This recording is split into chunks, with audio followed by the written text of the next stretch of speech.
I will perform a new thing, and it will break forth today. Shall you not know it? Isaiah 43:19 says, I will even make a way in the wilderness and rivers in the desert. Are you at a place in your life when you feel like all hope is lost, when nothing seems to be working, and every attempt you make to make things work appears to be futile? You've given it your all, yet nothing has come your way. You don't seem to know what to do when you're about to give up. Continue to hold on. Your next course of action should not be to give up. You're probably wondering why. Because God is planning something. Now consider the life of Joseph, a young guy. He was sold into slavery by his own brother. As if that weren't enough, he was imprisoned while performing his responsibilities faithfully in Potiphar's house for an offense he didn't commit.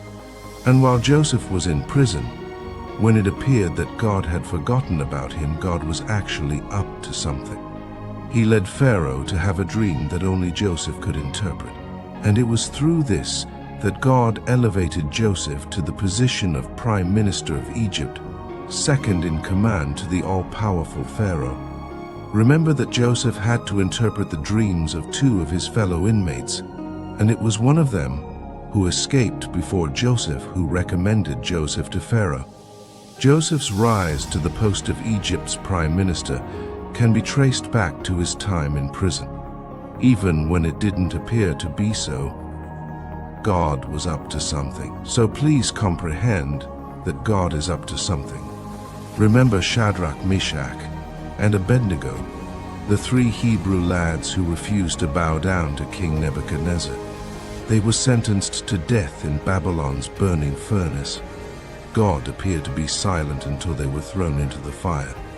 They were already in the fire when the monarch and his officials noticed an image that resembled the Son of Man, and he was present. God walked with them right in the heart of the flaming furnace, and when they emerged, they didn't even smell like smoke. Oh, God, you're up to something. Tell yourself that God is doing something. For it is said in 1 Corinthians chapter 2 verse 9, what no one ever saw or heard, what no one ever imagined could happen, God prepared for those who loved him. God is always up to something, and it is always enormous. After toiling all night, Peter, Jesus' disciple, finished up with an empty net. When all hope seemed lost, Peter was washing his net so he could return home. When Jesus appeared out of nowhere, asking a furious man's boat to preach his sermon, it appeared that he wasn't being considerate, but he was certainly up. You are aware of how that event transpired. Peter let down his net at Jesus' command, and he obtained such a big catch that his net almost snapped. You know, God frequently enables our situations to become hopeless in order for us to recognize that He is the one who works inside, through, and for us for His glory. This serves as a reminder that nothing surprises God. He sees all you're going through, and His gaze follows you even as you travel through the valley of the shadow of death.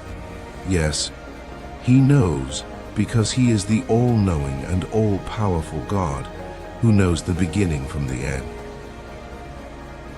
And, as you can see, He has already promised you that He will never leave you nor forsake you. So, you may reach a point where you have actually lost everything, but always listen to your faith, which will tell you that yes, even if you have nothing left, God is about to do something magnificent. As you begin your journey through life, I want you to understand that every time you experience situations in which you lose a lot of material, it's not actually death, it's called pruning. When things in your life aren't going as planned, you should understand that something spiritual is going on, and God is ready to do something. When you think you've reached rock bottom, God is up to something. God is up to something in your life, no matter how deep you are in the valley. And good things will happen if you respond with trust. God has not forgotten about you. God has not forgotten about you. God has not forgotten about you. He hasn't shut you off either. Now pay attention to what he says in Isaiah. Hallelujah! I have inscribed thee on the palms of my hands, and he is right there with you. He's on your side. He's right inside you, and he's always there for you. God's goal is always for you to be mature enough before he brings you to the next stage of your life or delivers you your heart's desires. For example, you may be praying for a husband with whom to settle and raise a family, but it appears that God is not bringing anyone your way.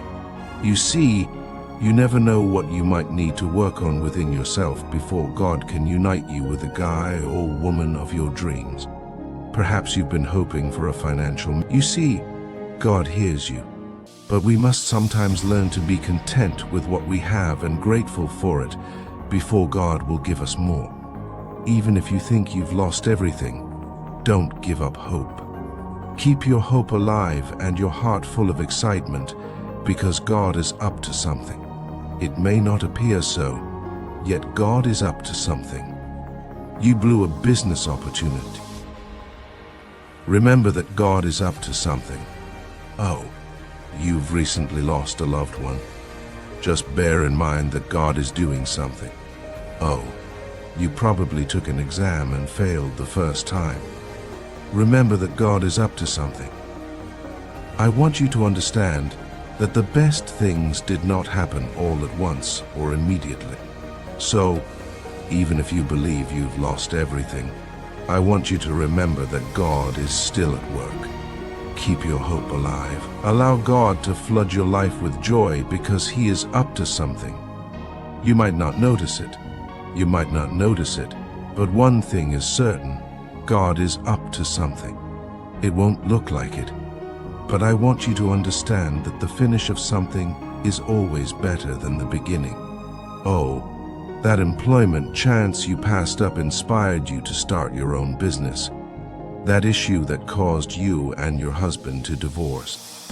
It prompted both of you to work on yourself, and you two eventually reconnected. That drug or alcohol problem you had with your kid or daughter. It allowed you to observe things from a different angle. So I want you to understand that God is working through your toughest circumstances. God is bringing something wonderful out of the worst things that can happen to you. Oh, yes, this good God is on your side. God has not abandoned you. God is still looking at, he's got you covered. God has your back. God has your back. That is something I want you to grasp. He has you, and even when nothing appears to be happening, I want you to know that God is working on something. He's busy behind the scenes. I want you to understand that when he gets you out of this circumstance, you will know that the Almighty God works in the affairs of men. So keep the faith, run the race, and God will supply you with additional grace in his limitless mercy. God's blessings on you. You're the one.